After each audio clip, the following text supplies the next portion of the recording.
Ladies and gentlemen, good morning. I'm Dennis Chung, Chairman of Wigton Windfarm Limited and Chairman of the 2023 Annual General Meeting of the company. I'm very pleased to welcome you all joining through our virtual meeting platform facilitated by our registrar, the Jamaica Central Securities and Depository Limited.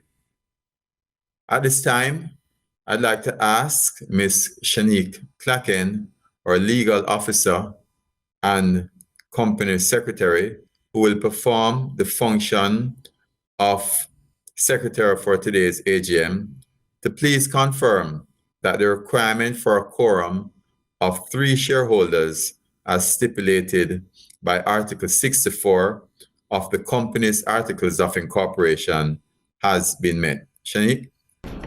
Chairman, I so confirm we currently have online 30 shareholders. Thank you, Shanique.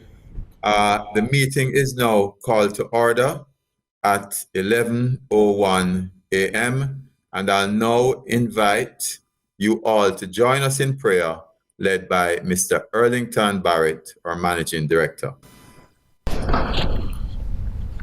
Let us pray. Heavenly Father, we give you thanks for this day. It is a day that the Lord has made.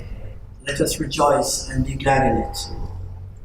Father, you have taught us that you will hear our prayers if we ask through your Son, Jesus Christ.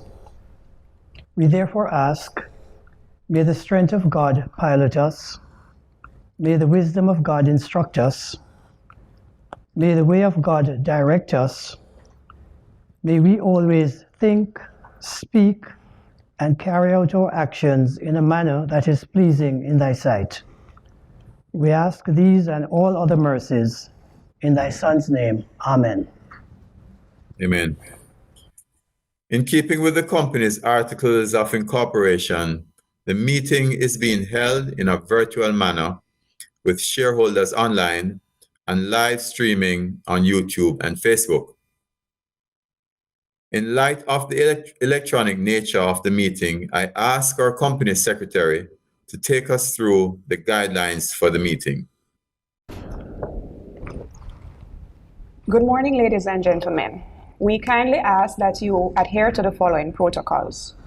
During the meeting, shareholders on the virtual platform will not be able to speak and all microphones will be muted. Notwithstanding, and as usual, the questions and comments of shareholders will be addressed during the Q&A session. And during the session, shareholders will be able to ask questions or make comments using the Q&A feature, the icon for which is to the right of your screens. You are encouraged to submit your questions prior to the Q&A session of the meeting by way of email to wigton.info@wwfja.com or by clicking the Q&A option to the right of your screens and typing your questions in the text box that will appear. Responses will be provided, time permitting, in the Q&A session, but for those questions that are not answered, the responses will be posted on our website after the AGM. In registering for the meeting, persons would have registered as shareholders. As is customary, and during the meeting, shareholders or their duly appointed proxies will be able to move and second motions and vote once the motions have been moved and seconded. After each motion is moved and seconded, shareholders will be able to vote by selecting the for or against button that will appear on your screens. 45 seconds will be allowed for the casting of votes, after which the results for each motion will be displayed on your screens. If you voted prior to the meeting, there is no need to vote during the meeting. Each resolution set out in the amended and restated notice of the meeting is to be considered as an ordinary resolution and as such must be approved by a simple majority of the votes cast by the shareholders entitled to vote and so vote on the resolution. Shareholders who wish to move or second a motion may do so by clicking the move or second buttons at the bottom of your screens. If we encounter any technical difficulties with the webcast during the meeting, please remain logged on and we will resume as soon as possible. This meeting is being recorded and the recording will be available online and the link uploaded to our website so you may access same.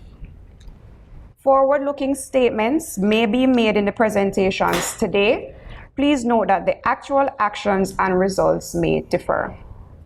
Every effort has been made to facilitate your participation in the most convenient way, given the format of the meeting. We look forward to a successful meeting today. Thank you, Shanique. The presenters at today's AGM will be Mr. Erlington Barrett, our Managing Director, Mrs. Sean Treasure, our Chief Financial Officer, and Mrs. Tricia Ann Smith da Silva, Partner at PricewaterhouseCoopers. We extend our sincere appreciation to my fellow directors who have dedicated quality time to oversee the affairs of the company at the board level, as well as through the various subcommittees which support the board. Present online with us are Mr. Omar Azan, Chairman of the Nominations, Compensation and Human Resources Committee, Mr. Nigel Davey, Mrs. M. Georgia Gibson Henlin, Chairperson of the Corporate Governance Committee, Mr. Hugh Johnson, Mrs. Jacqueline Stewart Lettler, Mr. Dan Theok, Chairman of the Audit and Risk Committee, Mrs. Mariam McIntosh Robinson, Chairperson of the Finance and Investment Committee, and our newest members, Mrs. Alison Filbert and Mr. Joseph Issa. The notice of meeting, the amended and restated notice of this AGM, which advised of the electronic format, as well as all the necessary information at the meeting, was duly given and published on Wigton's website, the Jamaica Stock Exchange's website, and in the Gleaner and the Jamaica Observer on February 28, 2024. An advisory was also sent via email to the shareholders' email addresses on record. May we please have a motion that the amended and restated notice convening the meeting be taken as read. Shareholders online are reminded to use the move and second buttons to move and second motions.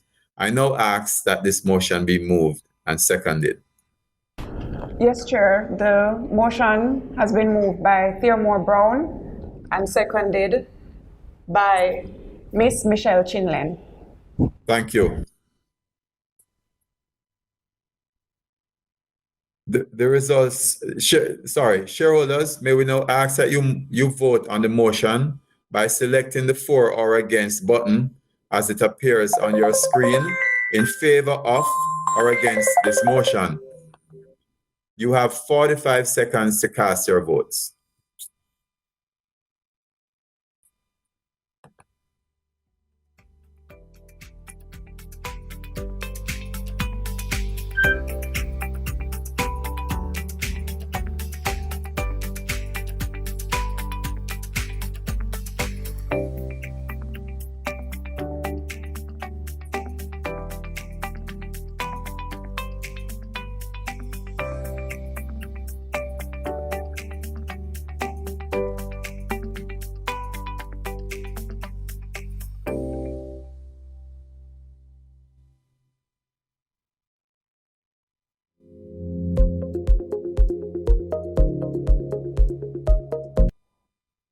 The results are in, and as can be seen on your screen, the resolution is carried.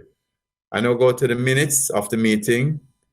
I note for the benefit of our shareholders that the minutes of the 2022 AGM held on April 5th, 2023 are available and may be accessed from the company's website. I now turn matters over to our Managing Director, Mr. Erlington Barrett, who will present his report on the performance of your company during the financial year ended March 31, 2023. Earl. Thank you, Chairman Dennis. Greetings to our shareholders. We are pleased to see that a significant number of you are online with us today. Let me use this opportunity to acknowledge our Board of Directors and thank them all for their continued guidance and support. I also acknowledge the Wigton's hardworking senior management team and those members who oversee the daily plant operation, which represents a significant aspect of our revenue portfolio. There's a quote by Isaac Newton which rings very true to me. If I have seen further, it is by standing on the shoulders of giants. It is through a dedicated and driven team that great things are achieved. This past year has been pivotal, not only for our country, but for the entire renewable energy sector. Amidst the fluctuating market conditions and global economic uncertainties, our commitment to leading the transition towards more sustainable and resilient future has never been stronger. Our team also operates to achieve our vision of being a profitable regional conglomerate with successful clean energy and other investments through our core values of accountability, respect, teamwork, integrity, safety first, and being environmentally responsible. The linchpin of any great commercial operation is a robust governance structure, whereby the company operates with integrity and fairness through the adoption of proper standards of business practices, which drives the organization of shareholders' value. I'm proud of the corporate governance structure of Wigton and standards that we uphold, which is evident through the continued improvement over the year. The corporate governance rating by the Jamaica Stock Exchange, we have seen where we are at A, or 88.7%, following the 22-23 evaluation. Turning now to the operation of the year ended March 31st, 2023, and year to date. Shareholders, we have over the past years, been emphasizing our strategic goals of sustaining profitable operations, expanding the business of Wigton, and embarking on this road to diversification.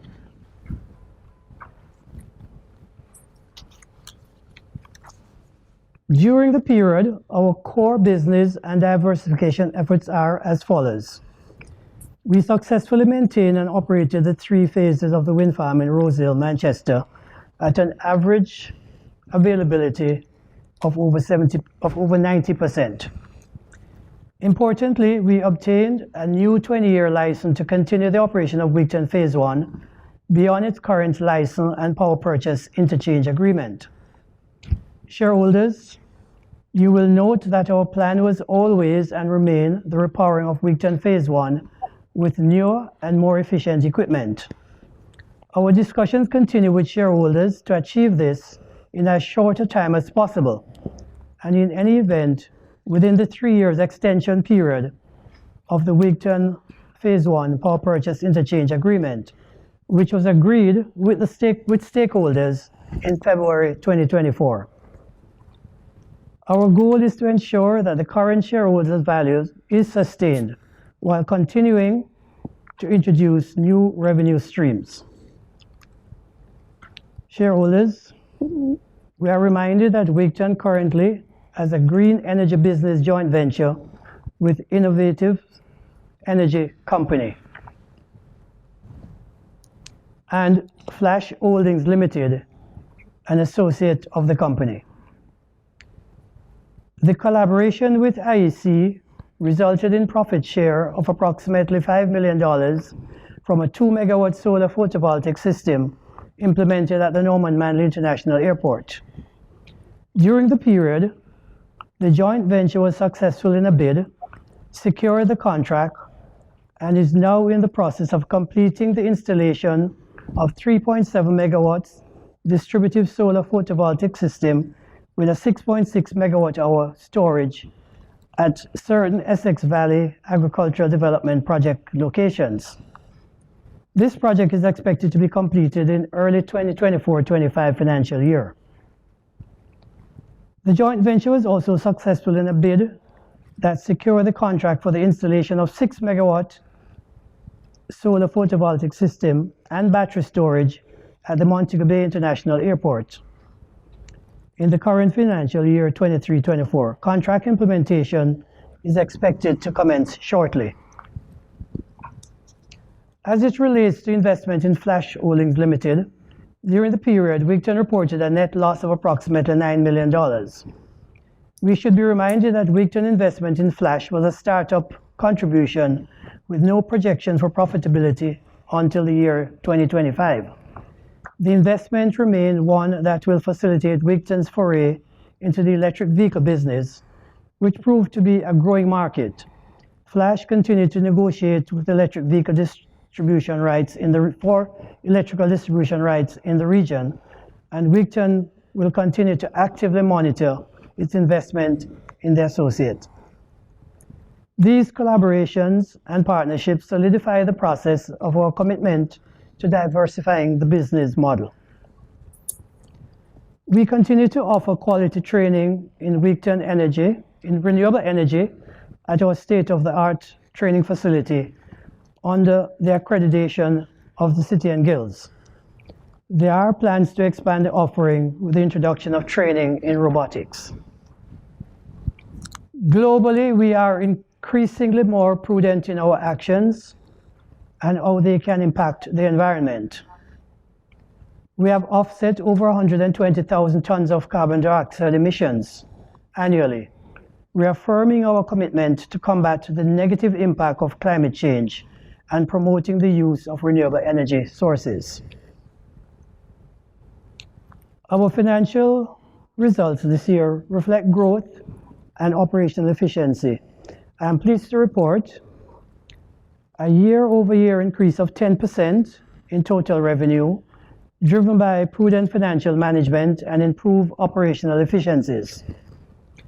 Net profit before tax increased by 17.5%, thanks to our focus on cost containment and operational excellence.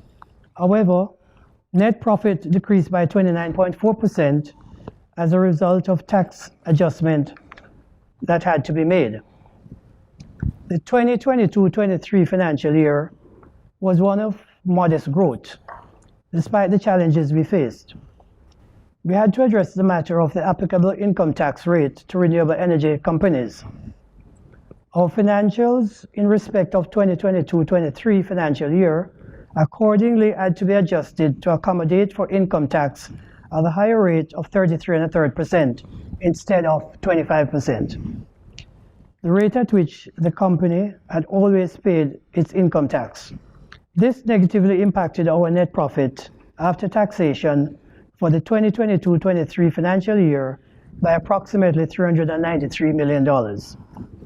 This will be reversed in the 2023-24 financial year, given the intention expressed by the Minister of Finance and the Public Service to adjust the income tax rate to 25% as of 2023 tax year. The financial performance for 22-23 financial year allowed the company to share its profit with shareholders.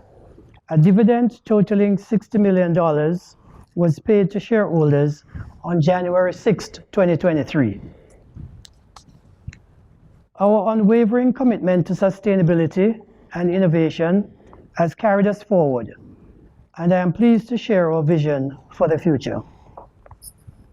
In addition to the fulfillment of the company's mission of delivering long-term shareholders' value through operational and financial performance, Wigton remain committed to facilitating a positive social and environmental impact on our shareholders. Wigton main initiatives during the year was the donation of computers to students in the Faculty of Science and Technology at the University of the West Indies, Mona, and the completion of extensive repairs to one of the fleet vehicles for the Cross Quay Police Station in Manchester. Wigton maintain a culture of giving back to our Jamaicans communities. And priority is education and crime prevention. Community development and environmental protection in social initiatives. Looking ahead, we remain focused on our long-term strategy to lead the transition to a more diverse, sustainable, renewable energy future. Wigton is committed to becoming the premier renewable energy company in Jamaica through a combination of technological innovations, operational efficiencies, and carbon offset initiatives. We are therefore exploring opportunities to expand our operations regionally with several potential projects under evaluation, and are also strengthening our collaboration with technology providers and other renewable energy companies to enhance our operational capabilities and explore new markets. Additionally, and in order to expand the company's core business of independent power production, a bid will be submitted in the generation procurement entity's 100 megawatts renewable energy generation tender, which has a bid submission deadline of April 5th, 2024. The year ahead will undoubtedly present challenges, including higher interest rates, market volatility, and the ongoing global economic uncertainties. However, we are well positioned to navigate these challenges thanks to our strong financial foundation, talented team, and innovative spirit. I'd like to extend my heartfelt thanks to our staff, whose dedication and hard work have been the cornerstone of our success. To our board of directors, their continued guidance and advocacy for the industry has been always there. I also thank you, our shareholders, for your ongoing support and the trust in our vision. Together, we are making a tangible impact on the country and the world by leading the way in renewable energy. I look forward to more growth, innovation, and success. Thank you. Thank you very much, Earl, for that comprehensive report. I'm now going to ask that our Chief Financial Officer, Mrs. Sean Treasure, delivers her presentation on the financial status of the company for the year ended March 31st, 2023, and the status of the current financial year up to December 31, 2023. Sean. Good morning, ladies and gentlemen. Further to the presentation of our Managing Director, I will briefly outline the results for the year ended March 31st, 2023, as well as the results for the 9-month period ended December 31st, 2023. Wigton ended the 2023 financial year with a profit before taxation of approximately $636.6 million, a 17.5% increase over the corresponding period's $541.9 million. This was as a result of the improved production and a one-off payment for carbon credits. Despite the increase in profit before taxation, net profit, which stood at $308.6 million, was impacted by an adjustment to the income tax rate payable by the company. As expressed by the Managing Director, in 2023, Wigton had to address the matter of the appropriate income tax rate. Prior to the company being publicly listed, and while a subsidiary of a government entity, it paid income tax at the rate of 25%. However, this was not required. Wigton requested in 2020 and was granted in 2023 a tax refund by the Tax Administration Jamaica. The impact of the higher income tax rate at 33 1/3% was therefore cushioned by an income tax refund of approximately $282.9 million, which was netted off against the total tax expense to give an overall expense of approximately $327.9 million. Shareholders, given the recent announcement by the Minister of Finance and the Public Service that the income tax rate applicable to entities with more than 75% of their business in renewable energy will be adjusted to 25% as of the tax year 2023, the impact of the increased income tax rate will be reversed in the 2024 financial year. Sales revenue from the generation of energy was $2.2 billion, an increase of 8.3% when compared to the $2.1 billion earned in the previous year. Total revenue for the financial year was $2.5 billion, representing a 10.4% increase compared to the amount earned in the previous year of $2.3 billion. While we reported a decrease in the training center's income and a foreign exchange loss, all other income components reflected increases. Interest income moved from $131.1 million to $206.8 million, a 57.8% increase. Income from the sale of carbon credit was $142.2 million. The carbon credit market has been relatively dormant in the last few years. However, as soon as it was possible, Wigton capitalized on the opportunity to sell the accumulated credits. Total expenses. Wigton reported a marginal increase in its total expenses. Total expenses were approximately $1.5 billion, which was 3.7% above the $1.4 billion incurred in the previous year. The increases in expense year over year occurred as a result of depreciation, which increased by 5.5%, insurance increased by 7.5%, electricity costs also increased by 30.5%, and other expenses increased by 27.1%. We also observed certain decreases in expenses year over year. Repairs and maintenance decreased by 29.5%, and staff costs decreased by 11.4%. Finance expense. Finance expense for 2023 increased by $88.9 million when compared to 2022.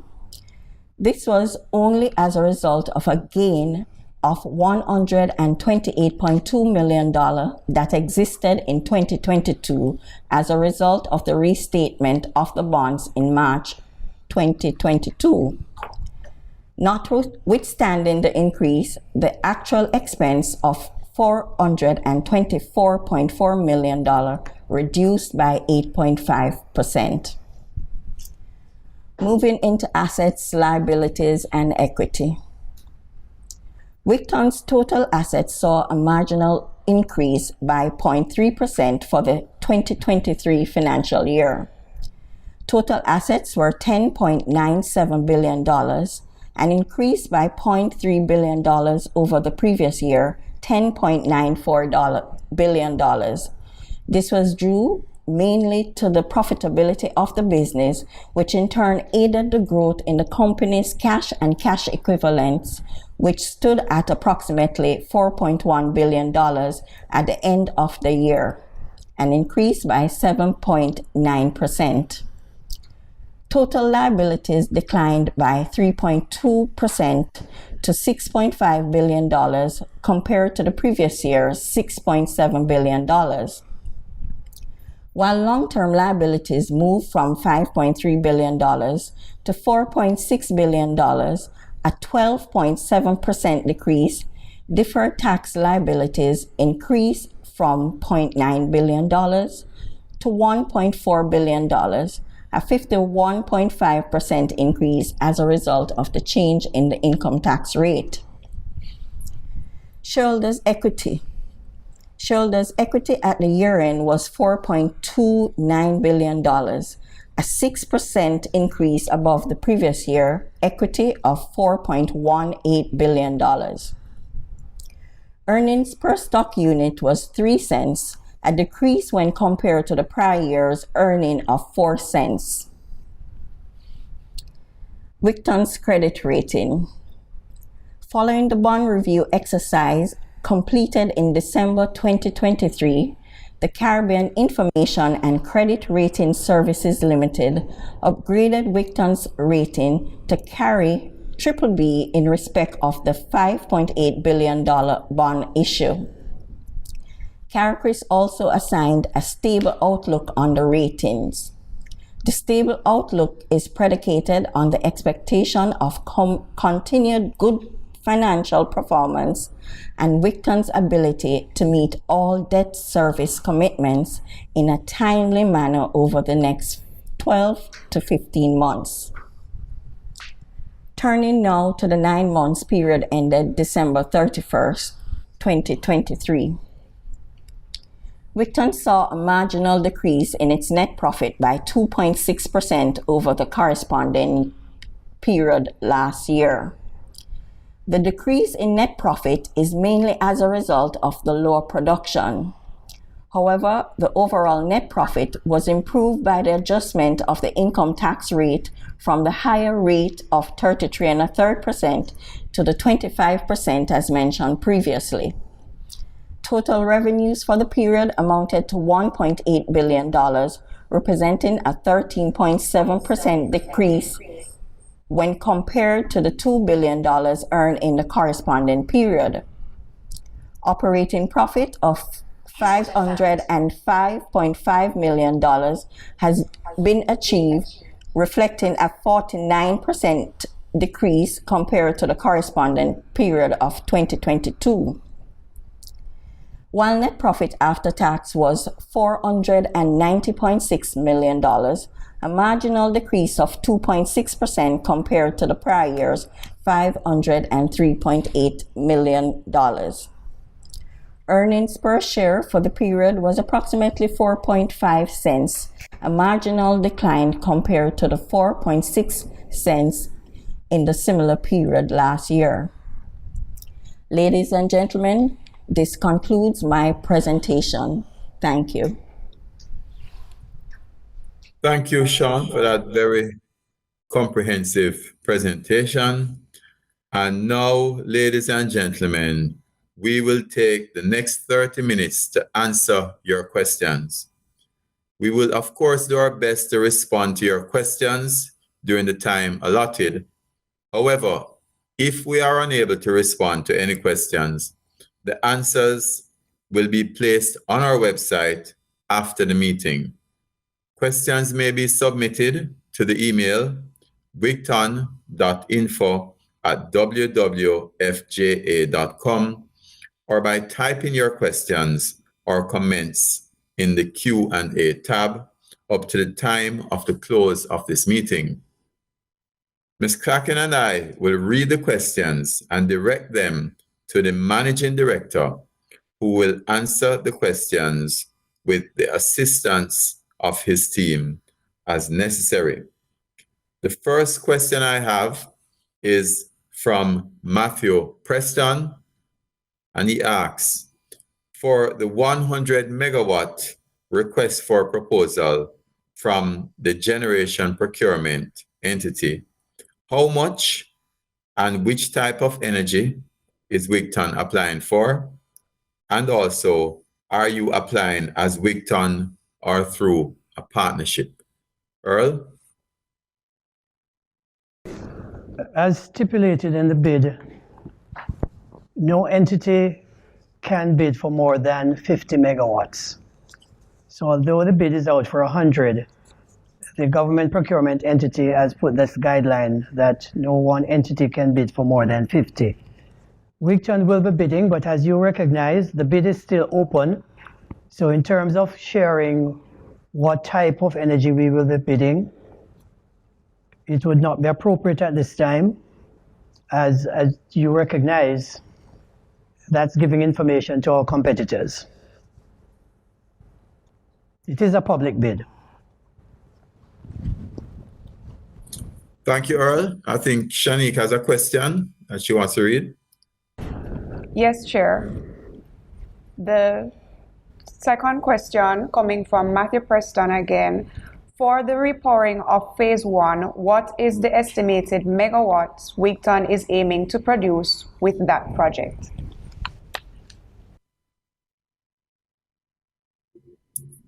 It's repowering.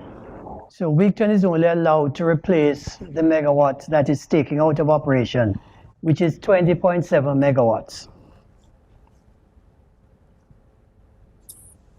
Thank you, Earl. And again, we have another question from Matthew here. And I like when our shareholders are active in asking questions. And the question is phase 4 of the wind farms still being considered? If so, how much energy are you aiming to produce? And when are you planning to start this project? Phase 4 has been on the table from 2016. You will recall, Matthew, that we did submit a bid, was not successful. So we continue to await calls from the GPE. Right now there is a call. So if we are successful in this bid, it could be considered the phase 4. Again, that depends on what we are bidding for. In terms of the amount of energy we could put for phase 4, it will be dependent on the location and what the grid will allow us to put into the system. You can't put up 100 megawatts at any location just because you have the money to do it. The grid has to have the capacity to take it and then to distribute it to their customers.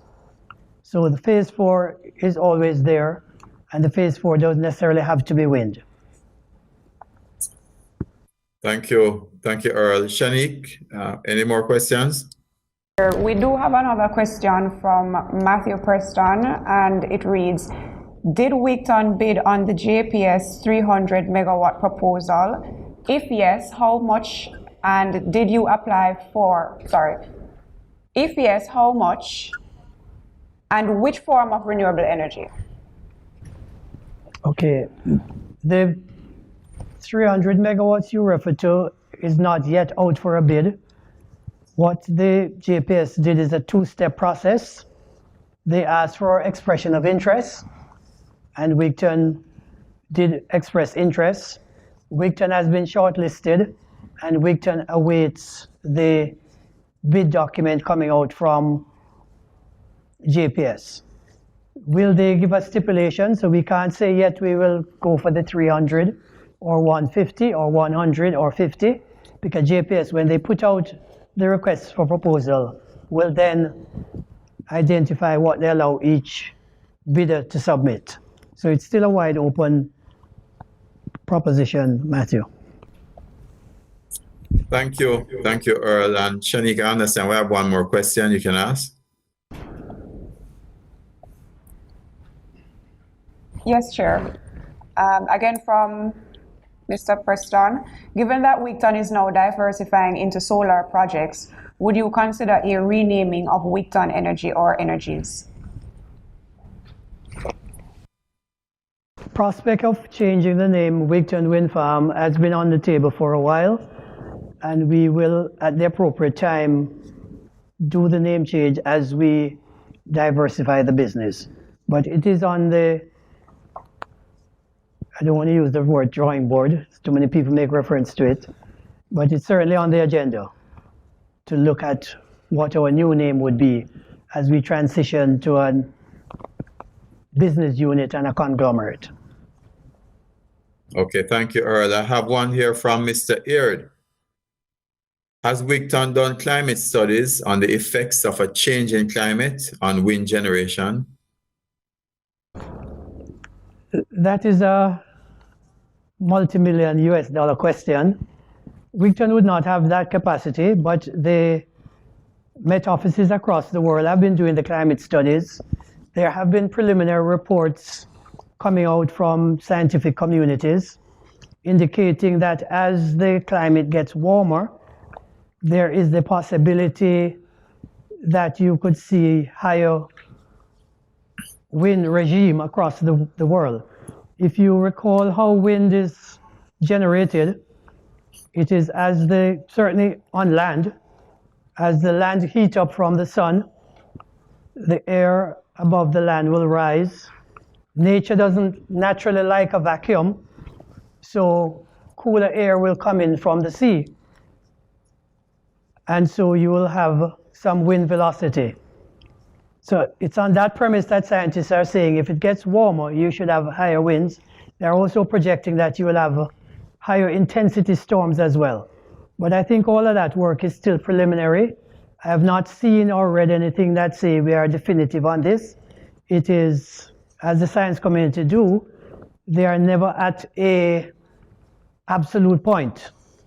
Science is always investigating, and what was true today will get a little change tomorrow and next week and the next year.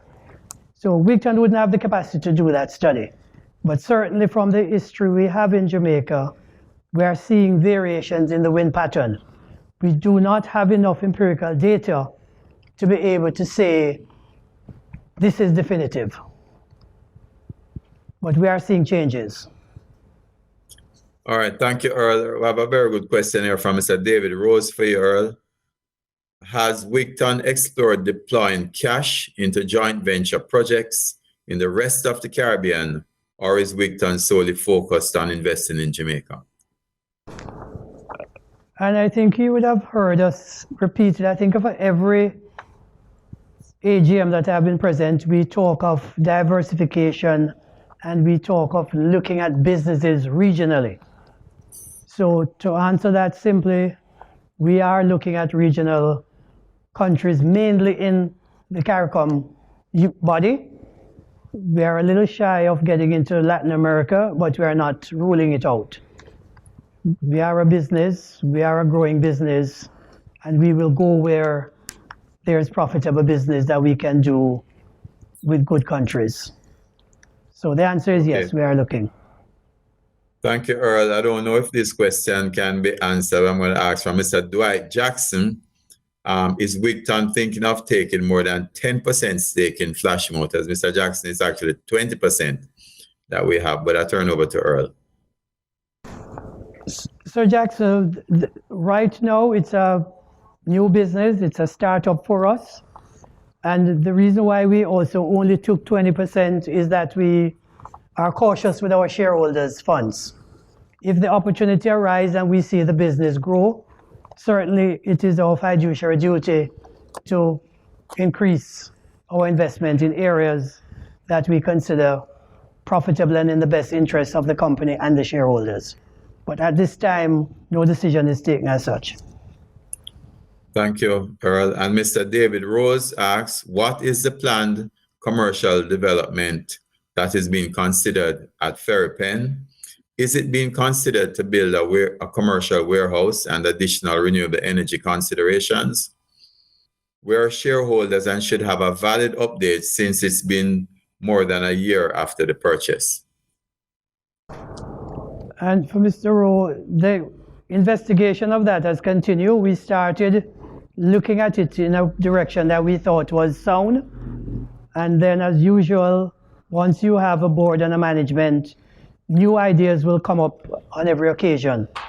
And so we have now a team of realtors, developers, some of the best minds in that business in the country have the task now of giving some guidance to management and the board as the best use of that land. It is actively being pursued, discussed almost at every board meeting, and certainly the financial investment committee meetings. So we are not just sitting on it, we are trying to make sure we do the best, not to take forever to do it, but right now we're just trying to make sure we move well. As you will recognize, worldwide, the real estate market is in a slight slump. In the US, there is even panic. In Jamaica, there are a lot of buildings that was built for a particular size of the business, the BPO, and there's quite a bit of empty space now. So we have to be very cautious of how we move to invest shareholders' money. You must recognize as well that owning land is always going to be a good investment. So we want to move quickly, but we also want to move correctly. Thank you, Earl. And Mr. Aird asks again, considering wind farms are more efficient than solar farms, will Wigton stick to wind farms and only do solar projects on existing buildings? This is a question that has been on the table for many, many years, and not just in Jamaica, across the region, in the hemisphere. It is known that you get higher capacity factor from wind farms, but you have to also recognize a number of factors. A big one in Jamaica, that since the wind farms will have to be connected to the grid, is that you have to have the infrastructure on the grid to be able to accommodate the wind farms. We have done research, and some sections of the island that have the highest wind capacity, we were told by a previous government that we couldn't cut a blade of grass in that area because it is forest reserves. We'd have been doing maybe 40% more capacity factor if we're able to go into that area. So there's a number of factors we have to think of. So I could not give you a straight answer. We have to evaluate each situation when a call is made by the government procurement entity in collaboration with the JPS as to where they can take the energy, and then we decide which is best to go there. We would not pass up an opportunity to take a less capacity factor by installing solar, if only because we are stuck on saying wind is a higher capacity. That would make no sense. So it's not a yes or no answer. You have to do the evaluation on each occasion and then make the decision based on the empirical data. All right, thank you, Earl. Shanique, I see we don't have any more questions, do we? Yes, we do, Chair. There's another question from Horatio Robinson. Guyana has a growing economy and is looking to expand in green technology. Is Wigton looking at any opportunities in Guyana, and is there any partnerships considered with other companies there?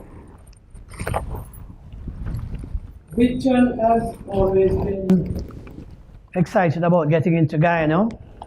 And some of you may recall that we actually was the preferred bidder on a 40 megawatt plant there. 10 megawatts of it was fossil fuel, 30 megawatts was renewable energy, and we had sat down, seek to partner with the government of Guyana then to buy that 40 megawatts with the provision to expand with solar because they had a lot of land.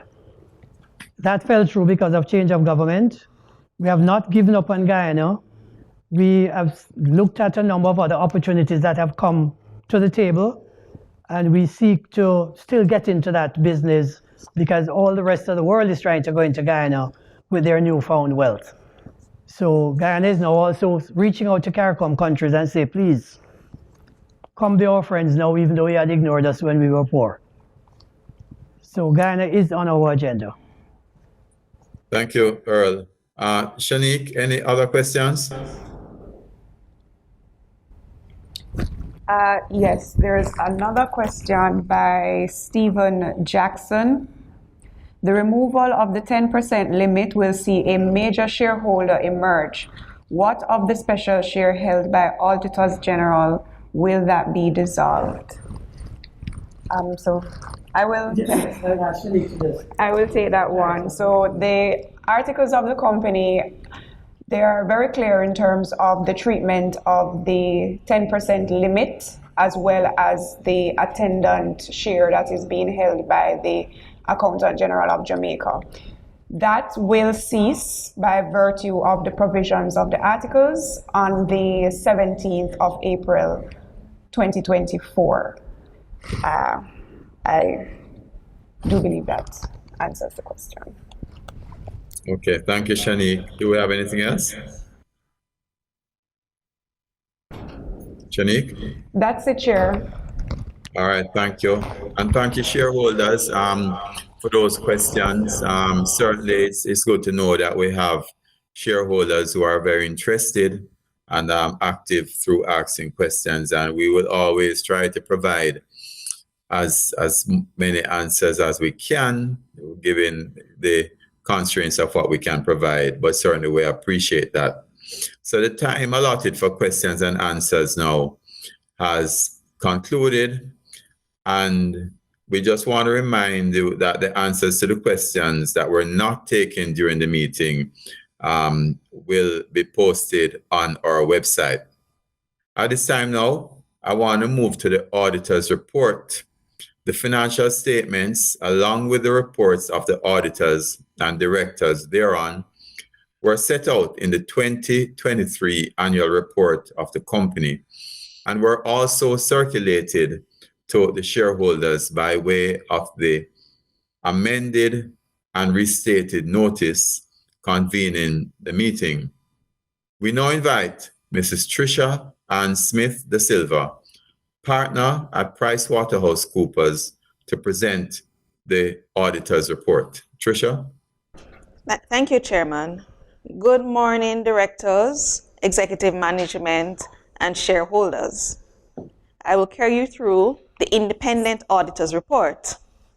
To the shareholders of Wigton Windfarm Limited, report on the audit of the consolidated and standalone financial statements, or opinion.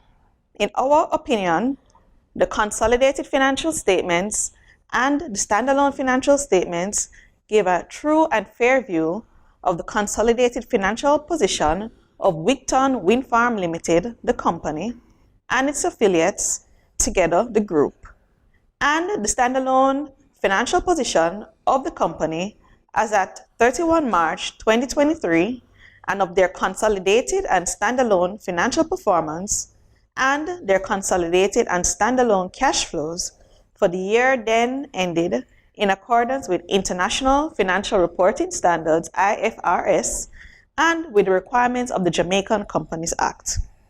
What we have audited? The group's consolidated and standalone financial statements comprise the consolidated statement of financial position as at 31 March 2023, the consolidated statement of comprehensive income for the year then ended, the consolidated statement of changes in equity for the year then ended, the consolidated statement of cash flows for the year then ended, the company's statement of financial position as at 31 March 2023, the company statement of comprehensive income for the year then ended, the company statement of changes in equity for the year then ended, the company statement of cash flows for the year then ended, and the notes to the financial statements, which include significant accounting policies and other explanatory information. Basis for opinion.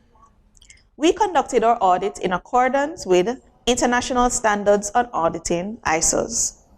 Our responsibilities under those standards are further described in the auditor's responsibilities for the audit of the consolidated and standalone financial statements section of our report.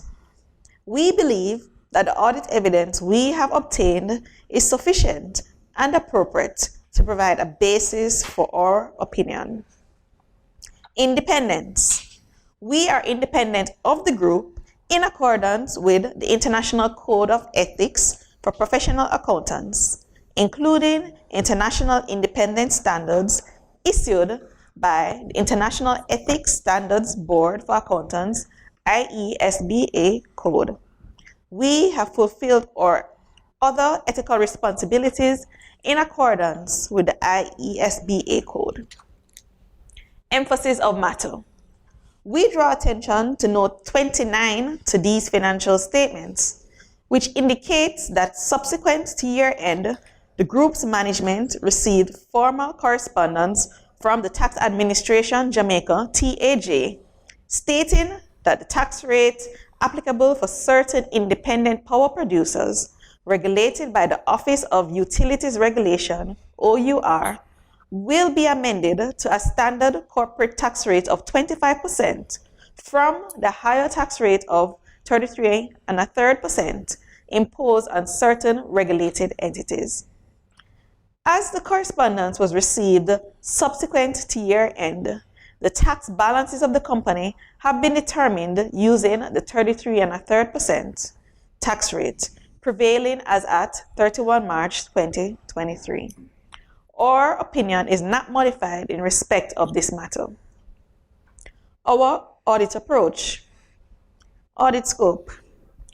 As part of designing our audit, we determine materiality and assess the risk of material misstatement in the consolidated and standalone financial statements. In particular, we considered where management made subjective judgments, for example, in respect of significant accounting estimates that involved making assumptions and considering future events that are inherently uncertain. As in all of our audits, we also address the risk of management override of internal controls, including, among other matters, consideration of whether there was evidence of bias that represented a risk of material misstatement due to fraud. How we tailored our group audit scope. We tailored the scope of our audit in order to perform sufficient work to enable us to provide an opinion on the consolidated financial statements as a whole, taking into account the structure of the group, the accounting processes and controls, and the industry in which the group operates.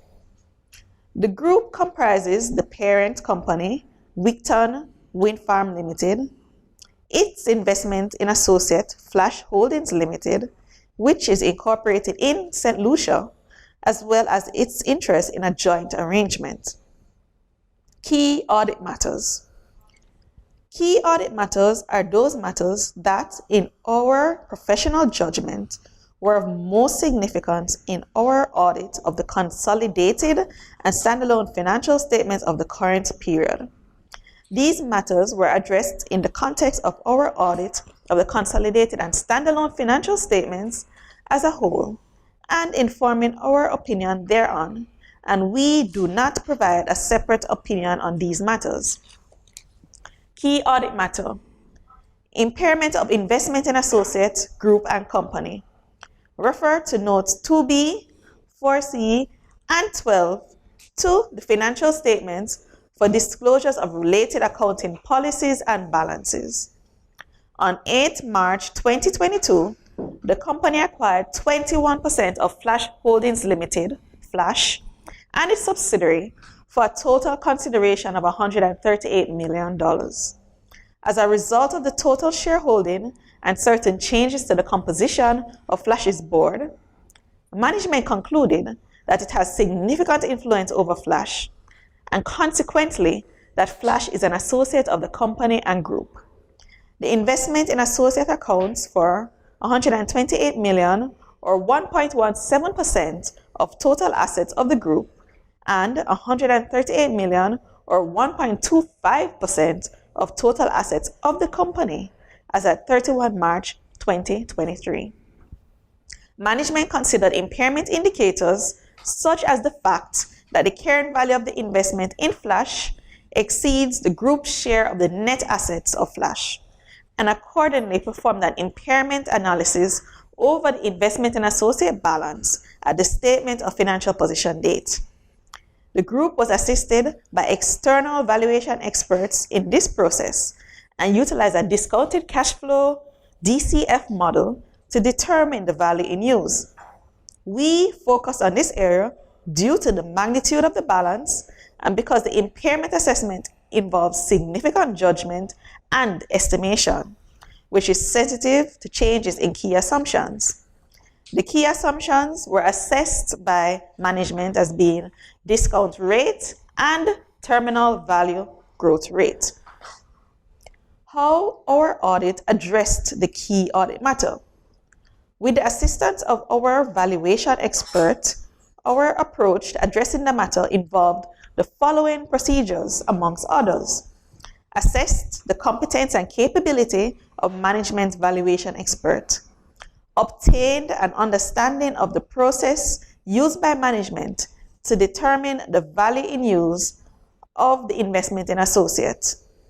Tested management's DCF model and the valuation assumptions and inputs by referencing the 31 March 2023 base year financial information to current year results, assessing the reasonableness of management's forecasting by comparing the forecasted information to industry and independent economic data, evaluating the discount rate by recomputing the cost of capital, and evaluating the terminal value growth rate by reference to externally derived data where available.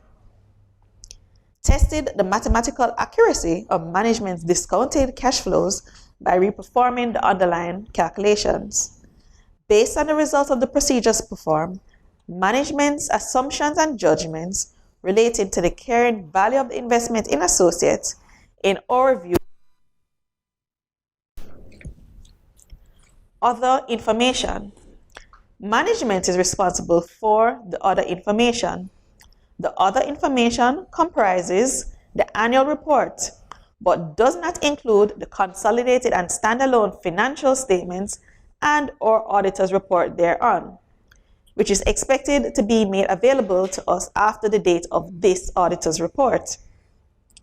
Our opinion on the consolidated and standalone financial statements does not cover the other information, and we will not express any form of assurance conclusion thereon.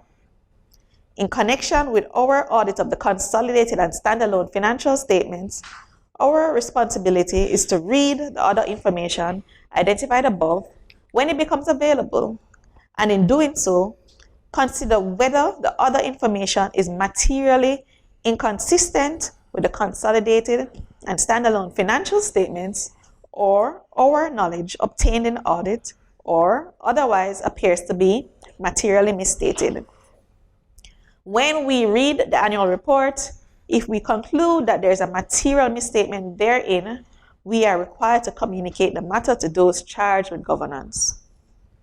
Responsibilities of management and those charged with governance for the consolidated and standalone financial statements.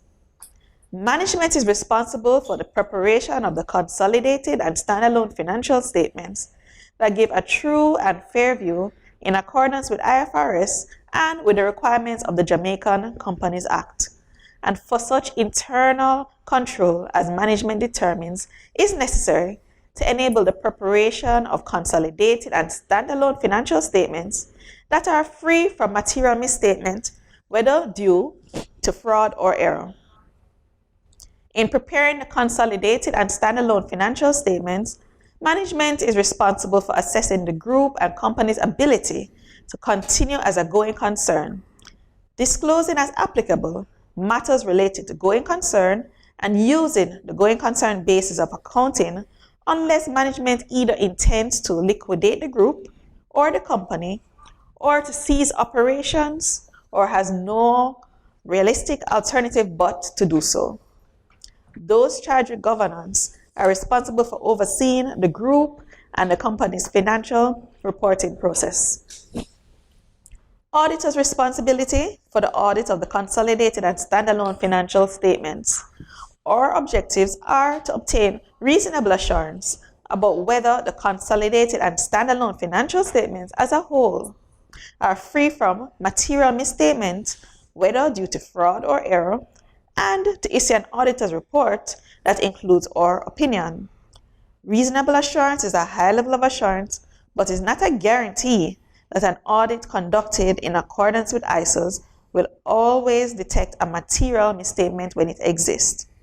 Misstatements can arise from fraud or error and are considered material if individually or in the aggregate they could reasonably be expected to influence the economic decisions of users taken on the basis of these consolidated and standalone financial statements.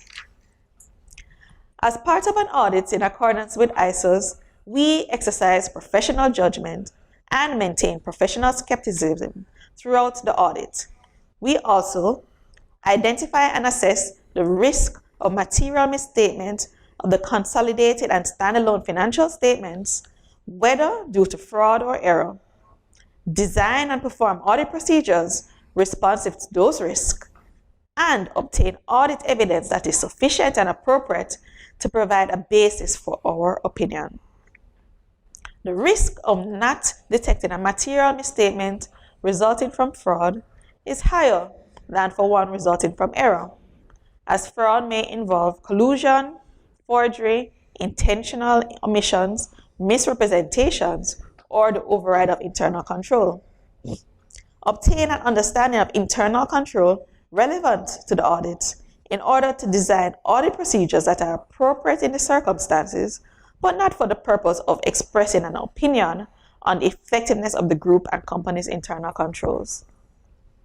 Evaluate the appropriateness of accounting policies used and the reasonableness of accounting estimates and related disclosures made by management. Conclude on the appropriateness of management's use of the going concern basis of accounting, and based on audit evidence obtained, whether a material uncertainty exists related to events or condition that may cast significant doubt on the group or company's ability to continue as a going concern. If we conclude that a material uncertainty exists, we are required to draw attention in our auditor's report to the related disclosures in the consolidated and standalone financial statements, or if such disclosures are inadequate, to modify our opinion. Our conclusions are based on this audit evidence obtained up to the date of our auditor's report. However, future events or conditions may cause the group or company to cease to continue as a going concern. Evaluate the overall presentation, structure, and content of the consolidated and standalone financial statements, including the disclosures, and whether the consolidated and standalone financial statements represent the underlying transactions and events in a manner that achieves fair presentation. Obtain sufficient appropriate audit evidence regarding the financial information of the entities or business activities within the group to express an opinion on the consolidated financial statements. We are responsible for the direction, supervision, and performance of the group audit. We remain solely responsible for our audit opinion.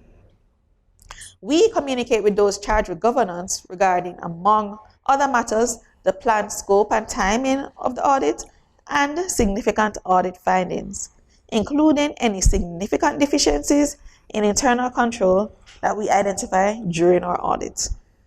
We also provide those charged with governance with a statement that we have complied with relevant ethical requirements regarding independence, and to communicate with them all relationships and other matters that may reasonably be thought to bear on our independence, and where applicable, actions taken to eliminate threats or safeguards applied. From the matters communicated with those charged with governance, we determined those matters that were most significant in the audit of the consolidated and standalone financial statements of the current period, and are therefore the key audit matters. We describe these matters in our auditor's report unless law or regulation precludes public disclosure about the matter, or where, in extremely rare circumstances, we determine that a matter should not be communicated in our report because the adverse consequences of doing so would reasonably be expected to outweigh the public interest benefits of such communication. Report on other legal and regulatory requirements. As required by the Jamaican Companies Act, we have obtained all the information and explanations which, to the best of our knowledge and belief, were necessary for the purposes of our audit. In our opinion, proper accounting records have been kept so far as appears from our examination of those records, and the accompanying consolidated and standalone financial statements are in agreement therewith and give the information required by the Jamaican Companies Act in the manner so required. The engagement partner on the audit resulting in this independent auditor's report is Tricia Ann Smith da Silva, signed PricewaterhouseCoopers, Chartered Accountants, Kingston, Jamaica, dated 28 July 2023. Thank you very much, Tricia, for that comprehensive read. I now would like to turn to the director's report and ask if we may have a motion that the director's report circulated to the shareholders by way of the annual report and the amended and restated notice convening the meeting be tabled and taken as read. Shareholders online are reminded to use the move and second buttons, the first and second buttons to move and second button, to move and second this motion. I now ask that this motion be moved and seconded.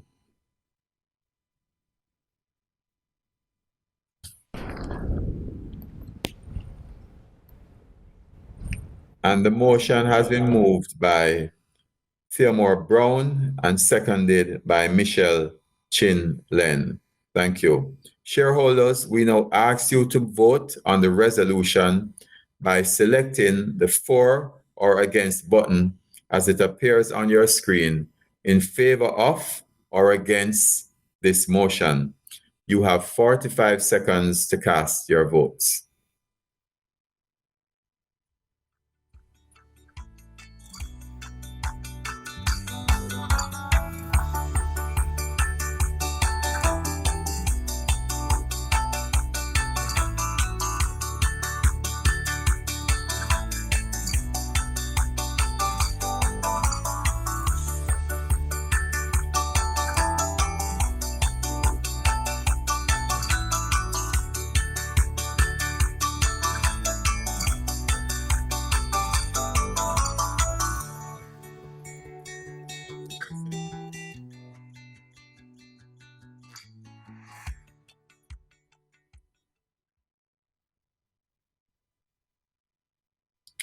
Okay, I see that the results are in, and as you can see, it has been carried. I declare this resolution carried. Will the secretary now table the director's report? So tabled, Chair. Thank you, Shanique. I will move directly now into resolution number 1. May we have a motion that the audited financial statements for the year ended March 31, 2023, and the reports of the auditors and directors thereon be and are hereby adopted. Shareholders online are reminded to use the move and second buttons to move and second this motion. I now ask that this motion be moved and seconded. And I have the motion moved by Michelle Chinlen and seconded by Theodore Brown. Shareholders, we now ask you to vote on resolution number 1 by selecting the for or against button as it appears on your screen in favor of or against this motion. You have 45 seconds to cast your vote.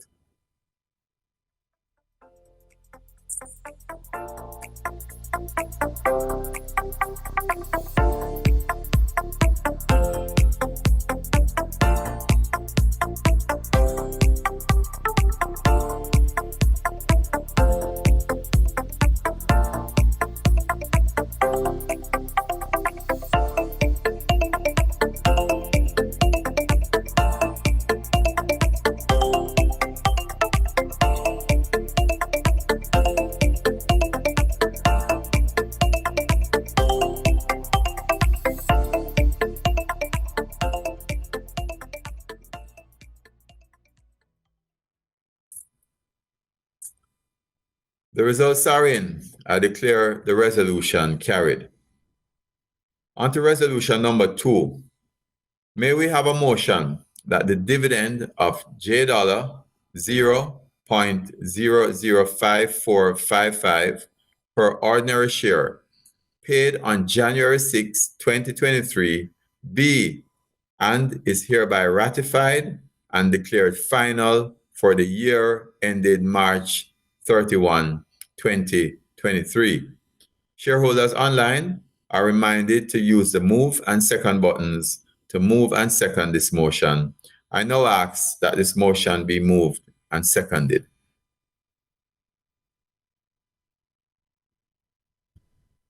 Shanique, can you say who has moved and seconded?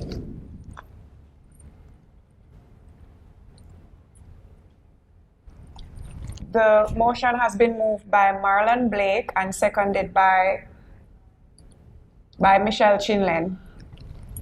Okay. Thank you. Shareholders, I now ask you to vote on resolution number 2 by selecting the for or against button as it appears on your screen. In favor of or against this motion, you have 45 seconds to cast your vote.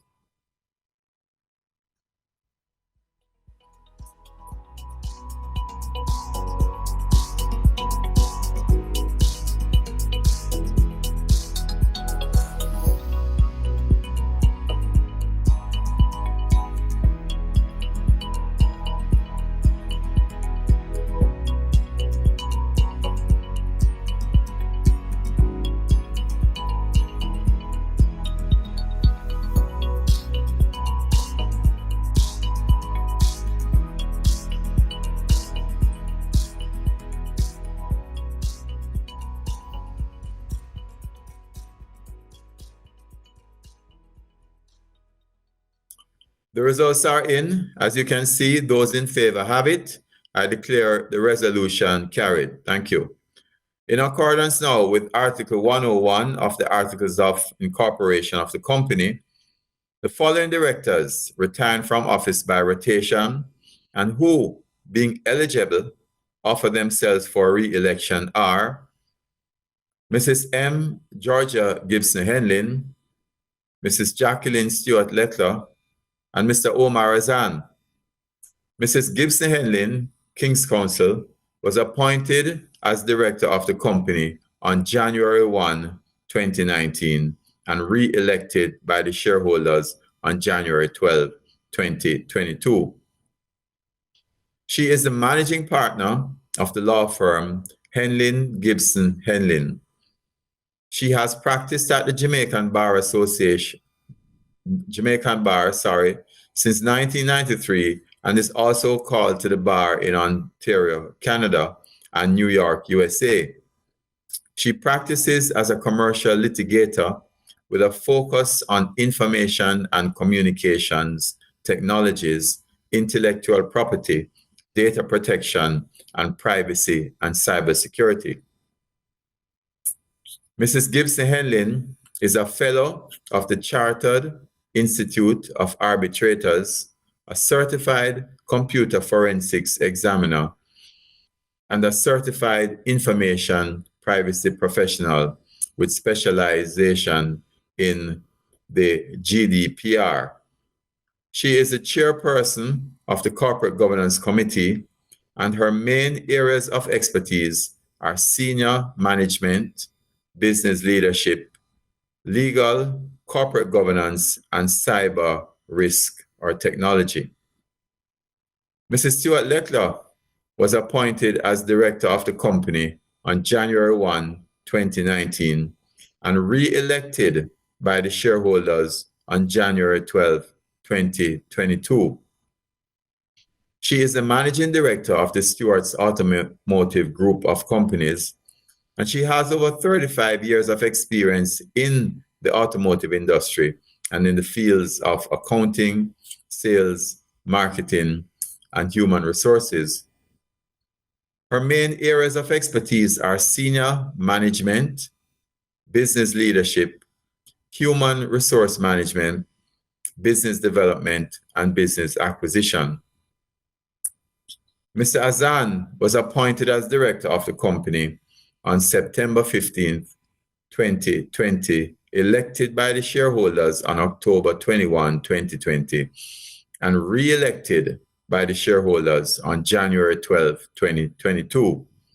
He's an entrepreneur for over 15 years and is currently the Chief Executive Officer of Boss Furniture Company Limited, a leading manufacturing company.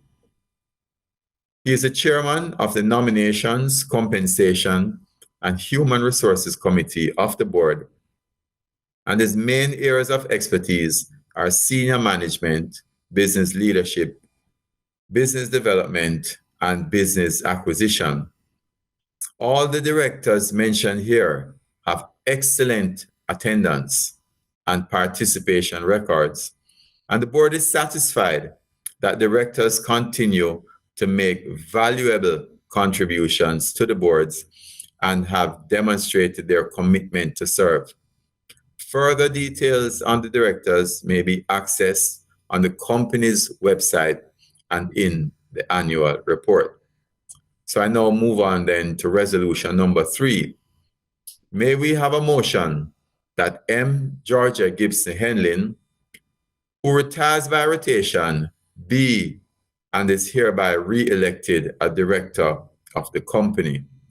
I remind shareholders online to use the move and second buttons to move and second this motion. I now ask that this motion be moved and seconded. Shanique, you want to tell me who moved and second? The motion has been moved by Romaine Stewart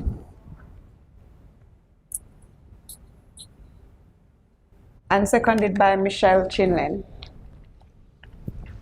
Thank you, Shanique. Shareholders, I now ask you to vote on resolution number 3 by selecting the for or against button as it appears on your screen. In favor of or against this motion, you have 45 seconds to cast your votes.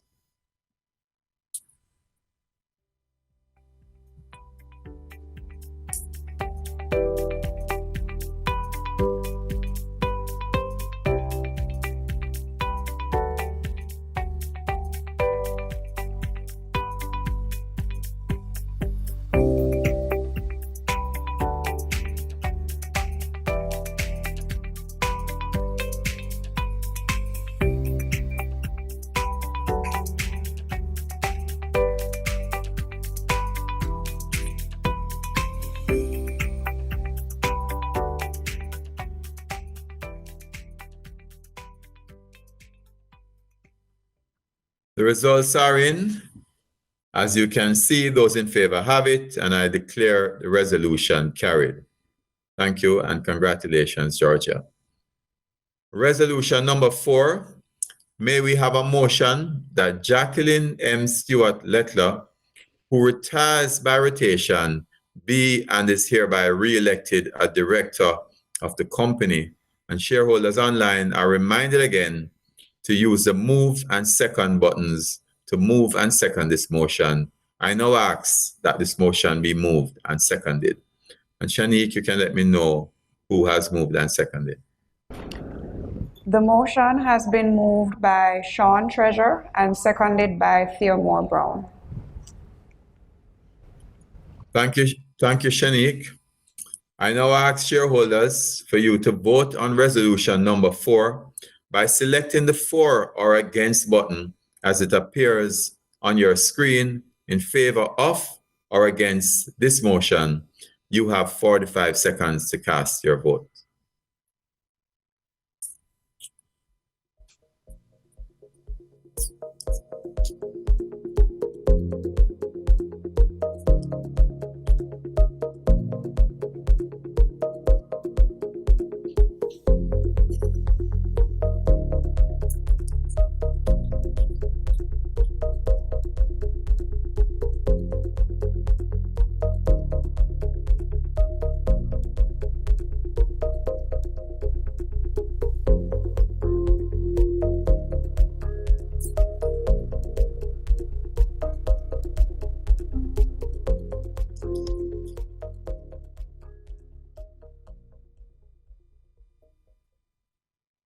The results are in, and I declare the resolution carried. Congratulations, Jackie.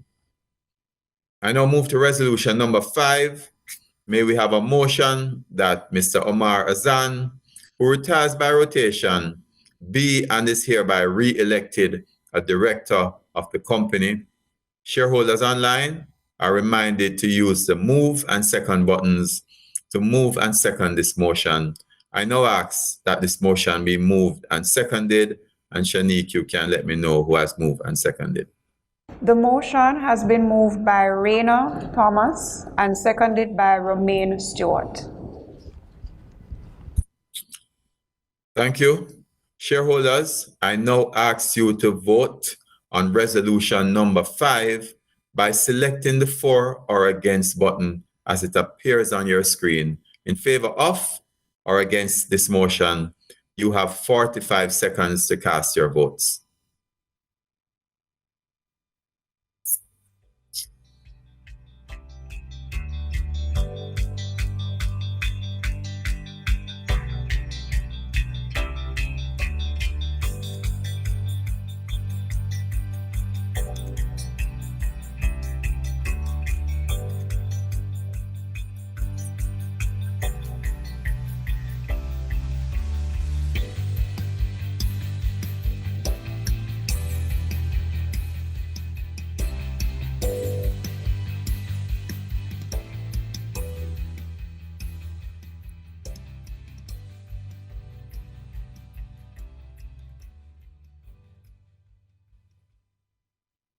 The results are in, and I declare the resolution carried. Congratulations, Omar. The board, in accordance with Article 105 of the company's Articles of Incorporation, appointed Mrs. Alison Filbert and Mr. Joseph Issa, effective February 5, 2024. Mrs. Filbert and Mr. Issa accordingly now retire from office and, being eligible, offer themselves for re-election and appointment. Mrs. Filbert is an experienced C-suite executive who has worked with Fortune 20 and global companies, leading them on technology innovation and business transformation. She is currently an independent technology consultant supporting businesses in their transition to digital capabilities across a variety of industries. She also acts as an executive coach and advisor. She holds a Bachelor of Science in Computer Engineering and a Master of Science in Telecommunications and Computers from the George Washington University, as well as a Master of Business Administration from Georgetown University. Mrs. Filbert has her main areas of expertise in senior management, business leadership, and cyber risk technology. Mr. Issa is the owner and chairman of the Cool Group of Companies, which took roots in Jamaica in 1995 and which has grown to an extensive group of companies in a number of business industries, to include the distribution of petroleum products, clothing, hospitality, and microfinance. His main areas of expertise are senior management, business leadership, business development, and business acquisition. So I now move to resolution number 6. May we have a motion that Mrs. Alison Filbert, retiring pursuant to Article 105 of the company's Articles of Incorporation, be and is hereby re-elected a director of the company. Shareholders online are reminded to use the move and second buttons to move and second this motion. I now ask that this motion be moved and seconded. Shanique, you can advise me.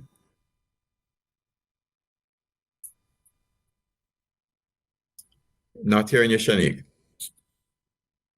Motion has been moved by David Rose and seconded by Marlon Blake. Thank you. Shareholders, I now ask you to vote on resolution number 6 by selecting the for or against button as it appears on your screen. In favor of or against this motion, you have 45 seconds to cast your votes.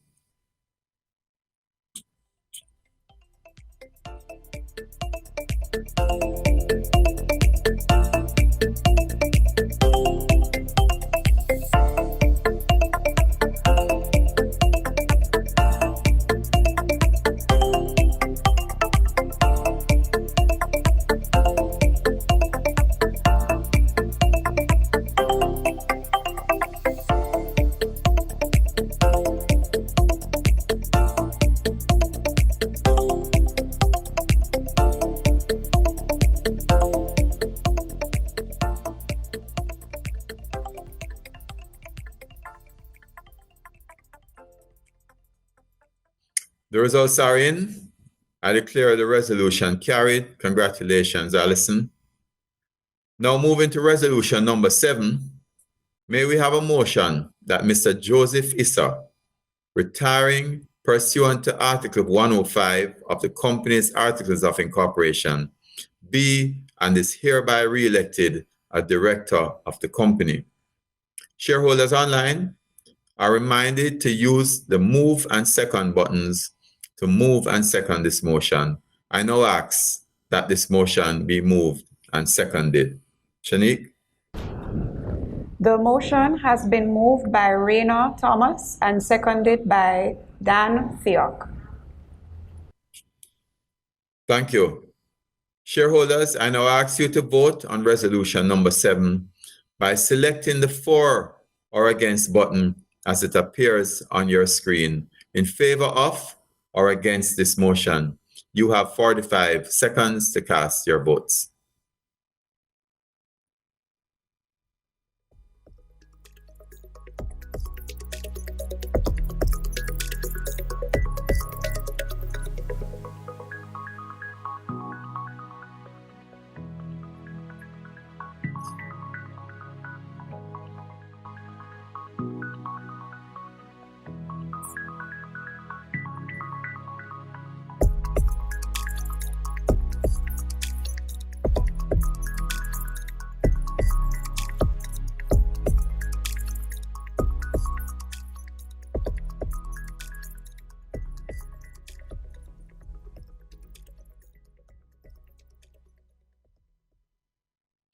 The results are in. I declare the resolution carried. Congratulations, Joey. I'll now move to resolution number 8, remuneration of independent stroke non-executive directors.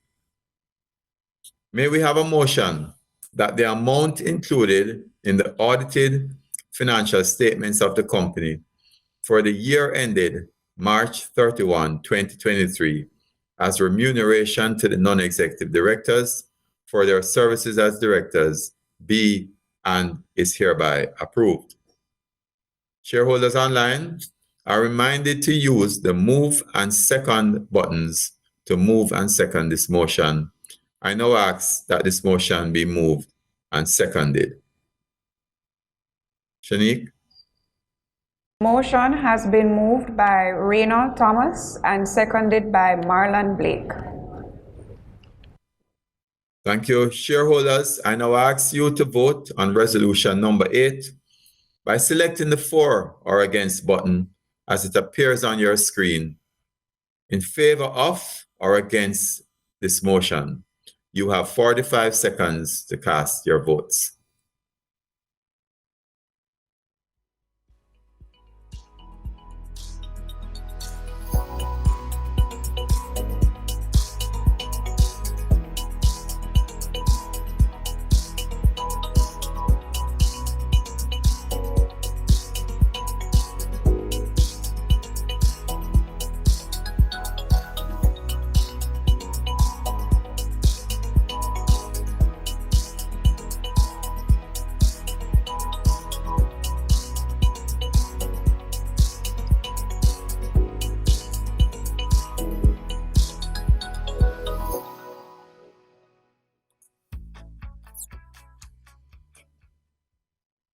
The results are in, and I declare the resolution carried. I now move to resolution number 9, which again deals with the remuneration of independent/non-executive directors. May we have a motion that the fees of the non-executive directors for the year ended March 31, 2025 be fixed by the Nominations, Compensation, and Human Resources Committees of the Board of Directors. Shareholders online are reminded to use the move and second buttons to move and second this motion. I now ask that this motion be moved and seconded. The motion has been moved by David Rose and seconded by Sean Treasure. Thank you. Shareholders, I now ask you to vote on resolution number 9 by selecting the for or against button as it appears on your screen. In favor of or against this motion, you have 45 seconds to cast your votes.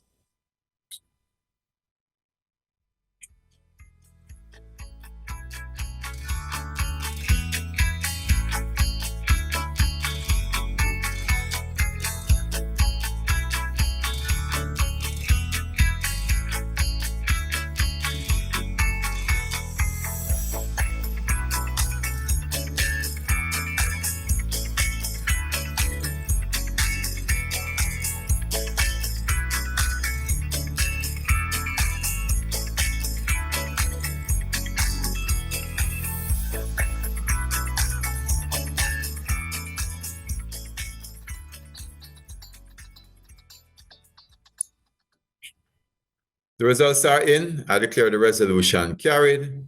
And we now turn through resolution number 10 to the appointment and remuneration of the company's auditors. May we please have a motion that PricewaterhouseCoopers Chartered Accountants, having agreed to continue in office as auditors, be and are hereby appointed auditors for the company to hold office until the conclusion of the next annual general meeting at a remuneration to be fixed by the directors of the company. Shareholders online are reminded to use the move and second buttons to move and second this motion. I now ask that this motion be moved and seconded. The motion has been moved by Raynor Thomas and seconded by Marlon Blake. Thank you, Shanique. Shareholders, I now ask you to vote on resolution number 10 by selecting the for or against button as it appears on your screen. In favor of or against this motion, you have 45 seconds to cast your votes.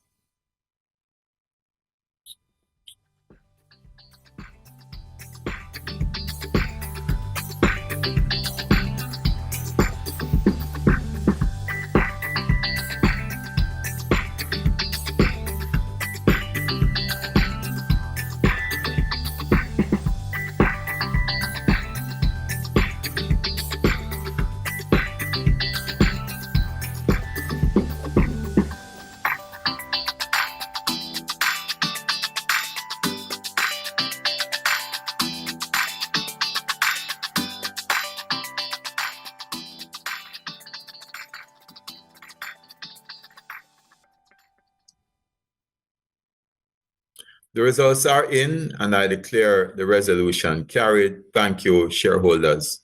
Shareholders, this concludes the business of the meeting. But before we proceed to termination, I would like our chairman of the Nominations, Compensation, and Human Resources Committee, Mr. Omar Azan, to address you all on a specific matter. Omar. Thank you. Thank you, Chairman. Good afternoon, shareholders, colleague directors, and Team Wigton. It has been my honor to serve as a director of a company helping to secure Jamaica's energy future. As our managing director, Mr. Barrett, emphasized in his presentation to you, we plan to continue this vision of allowing Jamaicans everywhere to access the power of wind. By encouraging participation and ownership in our stock as a vehicle of access to dividends, diversification, and Jamaican-built regional infrastructure. 2, more advanced projects and diversification. And 3, continued excellent management of our balance sheet, liabilities, shareholders' equity, and other significant investments in the company's future. As we celebrate our achievements and outline our vision for the future, it is imperative to acknowledge the leadership and dedication of Mr. Barrett, our Managing Director, who is demitting the post after 14 years of exemplary service. Under Mr. Barrett's stewardship, Wigton has flourished and has become a beacon of innovation and sustainability in the energy sector. His strategic foresight has guided Wigton through challenges and opportunities, leaving a legacy of resilience, growth, commitment to clean energy. This is further fortified by the 2023 CARICOM Energy Achievement Award, which was bestowed on him at the 8th Caribbean Sustainable Energy Forum. We extend our deepest gratitude to Mr. Barrett for his unwavering dedication, visionary leadership, and the solid foundation he has built for Wigton. His messages to shareholders over the years have communicated our progress and challenges and inspired confidence and trust in our journey towards a sustainable future. His colleagues and board will remember and admire him for his commitment to candor in the workplace, as he always said what he believed. So what legacy does Mr. Barrett leave behind? Under Mr. Barrett's visionary leadership, the company commissioned Wigton Phase 2 in 2010 and Wigton Phase 3 in 2016. The company has also seen remarkable financial growth and resilience. Sales soared to $2.2 billion in the last fiscal year, with operating profits reaching an impressive $1.1 billion, reflecting our company's robust operational efficiency and market strength. This period has also seen our net profit maintain healthy levels, underscoring our financial discipline and strategic management amidst challenging times. Being the pioneer he is, Mr. Barrett wanted to ensure the country and the company were prepared for its future of sustained renewable energy development and growth. And so he oversaw the establishment of Wigton Renewable Energy Training Lab, which currently provides training in 8 areas of renewable energy that many countries look at and wonder and wish they had one there. His contributions and the stellar track record of the company under his leadership also led to Wigton being designated the thematic hub for wind energy in the Caribbean. What an amazing accomplishment for this company and Jamaica. Mr. Barrett was also key in the original divestment process of turning a government-owned company into a publicly traded company that had a wide cross-sections of Jamaicans now own, and which has significant cash flows, an excellent balance sheet, and a diversified business strategy outside of the original model of wind farms. So hats off to you, and cheers to you, Mr. Barrett. As we bid farewell to Mr. Barrett, we also embrace a new interim leadership under the guidance of Ms. Michelle Chinlin, who will serve as the acting managing director. With a robust background in engineering and a master's degree in engineering management, Ms. Chinlin has been a cornerstone of Wigton for the Wigton team for over 17 years. Her leadership in the critical projects such as the Wigton 2 and 3 expansion, and her extensive experience in project diversification and planning, coupled with her involvement in national energy committees, positions her as uniquely to steer Wigton during the transition period, and why we look to fill the position of managing director. As we transition into this interim leadership, we are confident in Ms. Chinlin's ability to lead with the same passion and commitment to excellence that has defined Wigton. We look forward to her contributions and leadership in continuing to drive Wigton's success in the renewable energy sector. Please join me in expressing our heartfelt thanks to Mr. Barrett for his remarkable leadership as he demits office on March 31st, 2024, and warmly welcome Ms. Chinlin as our acting managing director effective April 1st, 2024, to serve until the recruitment process for a new managing director is completed. We are poised for a future filled with innovation, growth, and continued commitment to sustainability. Thank you all. Thank you very much, Omar, for that. I also want to personally thank Earl for his contribution over the years and laying the foundation for Wigton and carrying us to where we are, and welcoming Michelle to the acting role. She has done well, and I know she will continue to do well. Shareholders, at this time, this concludes the agenda of this meeting. And I want to thank you for the continued support for Wigton and your attendance and participation in this meeting and the previous meetings. It is our intention to consider the hosting of our next annual general meeting in a hybrid format, and we look forward to your participation, whether face-to-face or virtually at that time. I also want to remind you again that all questions that were asked that have not been answered will be answered in due course. I want to wish everyone all the very best. Thank you all for coming.